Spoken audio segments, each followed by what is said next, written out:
what's up? Today's video is going to be a little, highlight reel of some books that I read over the last 6 months while I was not filming. So I have 12 books, 2 books per month. I have hit my Goodreads goal already, so I always set my Goodreads challenge at 52 books, 1 book per week. And then last year, I know that I read 90 books. This year, right now, on December 3rd, I'm at 62, and I am almost done with 2 books, so I will be continuing those books, but I'm not going to hit 90. There's no way. Without further ado, let's look at these 12 books. So I did put them in order from my least favorite to my most favorite, and like I said, this is just a highlight reel. So the first book that I did want to mention while I was here is The Yellow Bird Sings.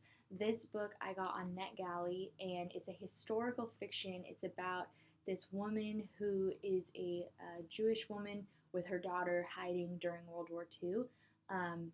The book was, I ended up DNFing this book, so I do rate, if I DNF a book because I didn't like it, then I do always rate those.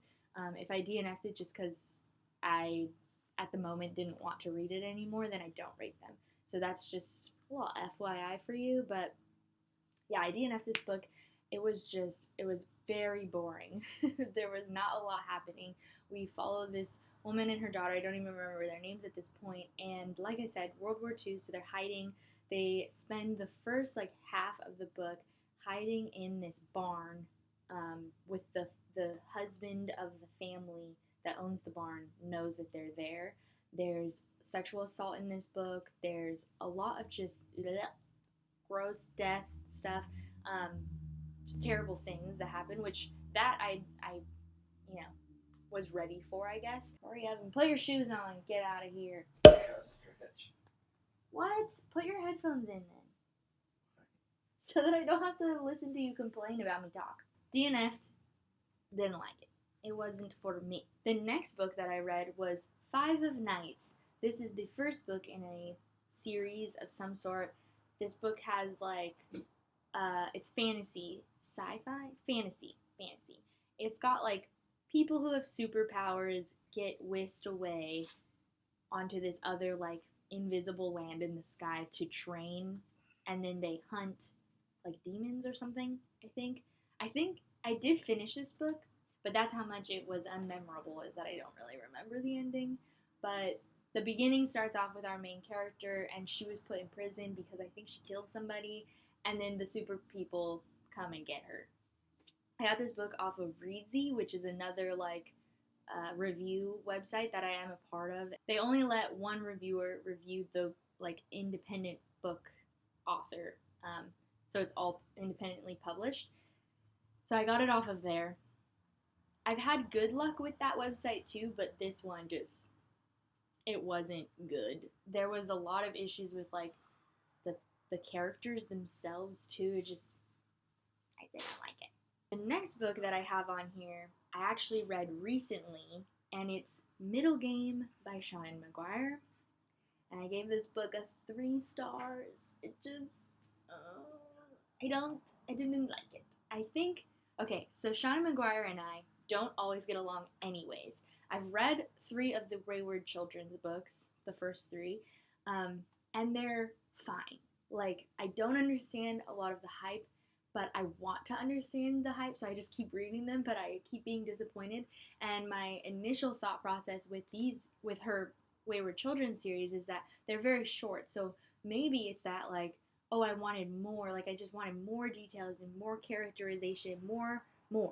It just never felt like enough. But then I read this book, and although the characters I loved, I did really like Roger and Dodger, which are our 2 main characters, and they're basically alchemy created beings with a bunch of superpowers, and if they reconnect, they're twins, if they reconnect in their adulthood, then they're going to become gods who have full and complete power, and the people who created them want to control that power. So that's the plot. The problem was that the plot it wasn't enough. There was not enough. It felt very basic. And as amazing as the concept sounds, it still just was didn't care for it, but I love the characters, so that's why it wasn't like terrible, but it just was, it was fine. I don't know. I did love the banter though. That was the best part of that book. The next book that I have is another popular, well, this is another like BookTube was talking about it all day every day when we found out about it, and it's The Ballad of Songbirds and Snakes by Suzanne Collins. Okay, so I think you probably know what this is about, but I'm just going to give you a quick synopsis in case. Basically, this is a prequel to the Hunger Games about, I believe it's the 12th Hunger Games, and we follow President Snow when he's in like college, and he's taking this class that is for the capital kids, so it's all capital kids, and they are trying to figure out how to get the Hunger Games more popular because no one's watching it, no one cares, it's not that exciting, but they want it to be like what it becomes later that we know of the Hunger Games. So that's like what the goal is of this class that President Snow, who's not named president yet, his name is Cornelius, I think. Maybe I got that from Harry Potter. I don't remember. Coriolanus, whatever. Corio. Ew, I hate it. So this book is about him, and it is sort of a romance, and it was fine, I guess. I think I gave it a 4 out of 5 stars, but like looking back, it's a 3 because I did love a lot of the commentary about like how to get the Hunger Games popular. This whole concept of like they're all trying to figure out how to do what they did, what we know they did if based on the Hunger Games. So like I loved all of that so much, but Corio is annoying. He's like not even scary yet. He's just this like he's just boring. And then the other girl that we follow, which is the girl from District 12, like, ew, how connected can we get? Of course, she's, like, amazing, flamboyant, and I really liked her character, but it also just, it felt done already. Like, I don't know. I wanted a lot more of this. I felt like the prequel, I wanted a lot more from this. I felt like the prequel for the Hunger Games really should have given us a lot more just terrifying and terrible things, because the Hunger Games is terrible and terrifying. Like, what? Give me more. The next book that I have is The Wrath in the Dawn. So this was one of the books that I was doing like live shows on Instagram and having you guys vote for a book out of like 3 that I picked. You guys voted for this one, and I was really nervous going into it because even though this book is really, really hyped, I was like, I don't think I'm gonna like it. I ended up really liking this. I gave it a 4 out of 5 stars. Our main character, Shahrazad's best friend or sister, was taken by the king, and he murdered her. And he does this every night. It's a retelling of 1001 Nights. And so basically she purposely gets married to the king so that she can seek revenge. 2 things that I didn't love. One was the stories that she tells. Like, this is the 1001 Nights retelling, right? So the way that 1001 Nights is the girl, the wife, she keeps herself alive by telling a story every night, and she always leaves the cliffhanger at the end so that the king has to keep her alive in order to finish the story. And all of the stories that she tells were boring. I didn't like those. And then the other thing that I just felt was like too nicely put together was the reason behind the murders. 4 out of 5 stars for sure. We're getting to like things I really, really enjoyed. So, House of Blood and Earth, House of Earth and Blood. What even is it called? Crescent City. Crescent City is technically the series name, but like everyone's calling this book Crescent City. Anyway, Sarah J. Maas. Who's surprised that I loved this? 5 out of 5 stars, of course. So this book is an urban fantasy setting, again with like, you know, Sarah J. Maas loves all of her different like beings. So we have fae and we have angels and vampires and werewolves and all this crazy stuff. This book has so many trigger warnings. There is a lot of shit that goes down in this book, and this book just starts like you get connected to the characters right away, and then Sarah J. Maas just kills half of them. Like, what? In, like, I swear to God, 2 chapters. It is not a spoiler, but I won't tell you who. But, yeah, that was crazy. So we follow our main character, Bryce, and she and her best friend Danica are, like, hanging out. They're kind of city party girls. There's a murder that occurs, and they team up with an angel who is, like, kind of, his name's Hunt, and he is enslaved and, like, kind of known for helping with, like, murder stuff. And they team up and try to solve this murder. And I am trying to be real vague on purpose. There's romance. Of course, it's Sarah J. Maas. And wow. Just yes. Okay, we're gonna move on. It was so good. I thoroughly enjoyed. Next up, I have Pretty Girls. This book is a thriller, and this is about, so we follow 2 main characters. I can't remember their names, but this is an adult thriller. And so one of the women that we follow, she's, like, in her, late 30s, mid 40s, and there is some, like, maybe not so great way that weight is written in this book. So, like, if you're worried about trigger warnings for the topic of weight and, like, what it looks on your body and stuff like that, I would really recommend maybe looking on Goodreads and trying to find some more detailed information about that. But because it didn't quite settle well with me, but I'm not particularly, like, triggered by that. So if you are, just check it out.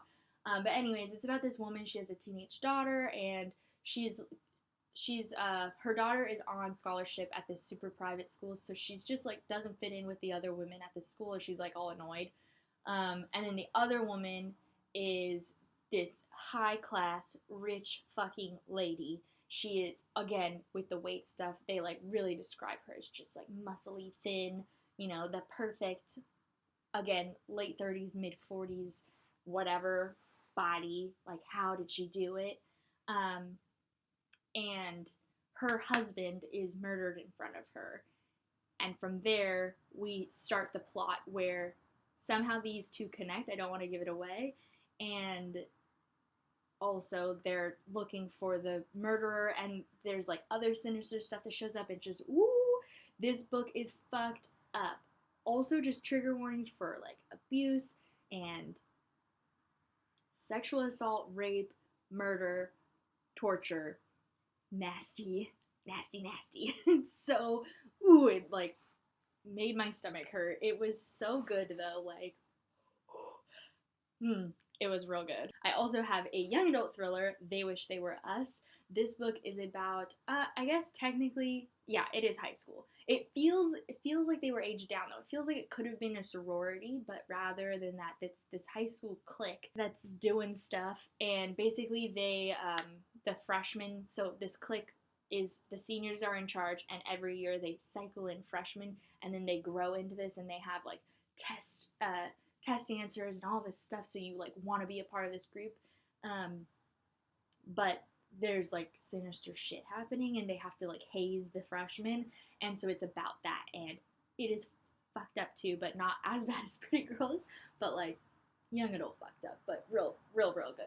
I'm trying to hurry up because I'm going to run out of time before I have to go to work today. I now have Midnight Sun, Stephenie Meyer. It's the telling of Twilight through Edward's point of view. Edward is gross and a stalker and ill, and we also acknowledge that Stephenie Meyer stole the Quileute heritage and then also fucked it all up in her writing. Like, not debatable.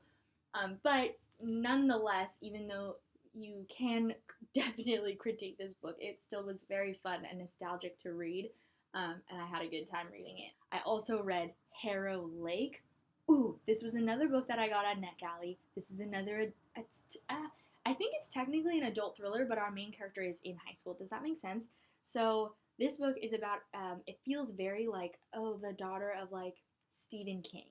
That's what it felt like, even though it wasn't Stephen King. It's like a fictional character. But basically, it's about this guy who's obsessed with this small town, Harrow Lake, where his wife is from, and he sets all of his scary horror films in this city.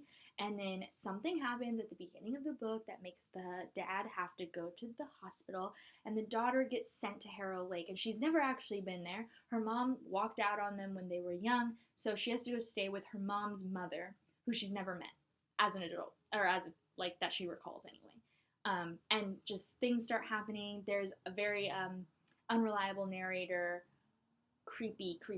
There's like a little bit of like maybe fantasy paranormal stuff happening. You're not quite sure.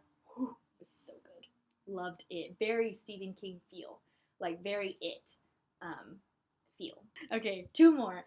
The last thriller that I have here is His and Hers by Alice Feeney.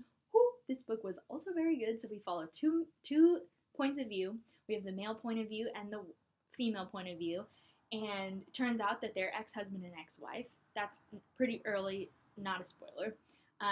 The wife works for a news anchor, and she has just been demoted from being on air for like the last 3 years, I think, to now being demoted back to her previous job.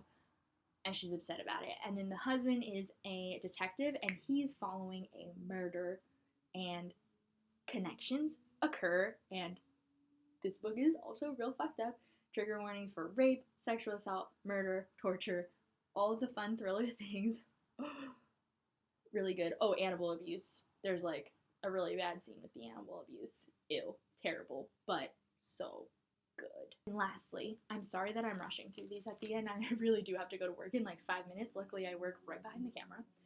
My last book that I really wanted to talk about that I've read in the last 6 months was, this is the second one, but I read The City of Brass. This is Kingdom of Copper, like I said, the sequel, but I don't have the first one. And oh, City of Brass just took me by surprise. I did not know that I was looking for this book this whole time. So this is an adult fantasy novel set in Cairo and then into fantasy world stuff. It's kind of an urban fantasy where you have like the real life area, but the invisible fantasy land that we go into.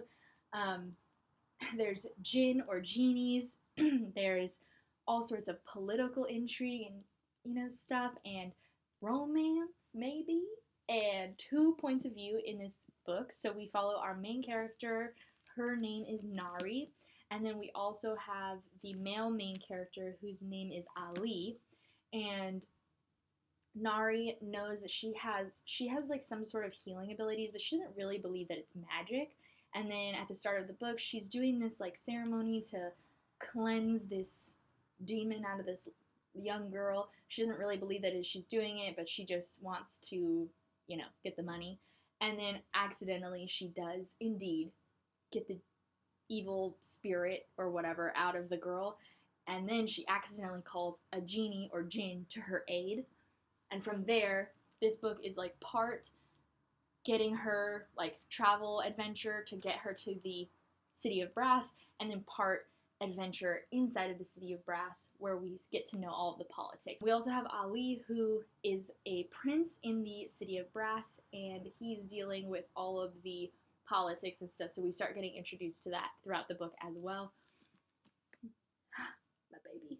I love it. I'm so excited to read this. So those are the 12 books that I wanted to quickly share with you during the Vlogmas things before we really get into like the rest of time. But I hope you guys enjoyed this video. If you're still with me, what has been your favorite book of the year so far? What is it? And what's your favorite genre? I want to know. Like, do they compare? Because I don't even know what my favorite genre is. Like, I love so so many different genres that I don't even know how to pick one. But I think I have to say that like either this or this are my 2 favorite books of the year. But I also really loved His and Hers and Pretty Girls, and there's some other ones too that I've loved earlier in the year that like I was still doing my channel at the time. So like I don't even know how to pick a favorite book this year. But yes, what was your favorite book of the year, and what is your favorite genre?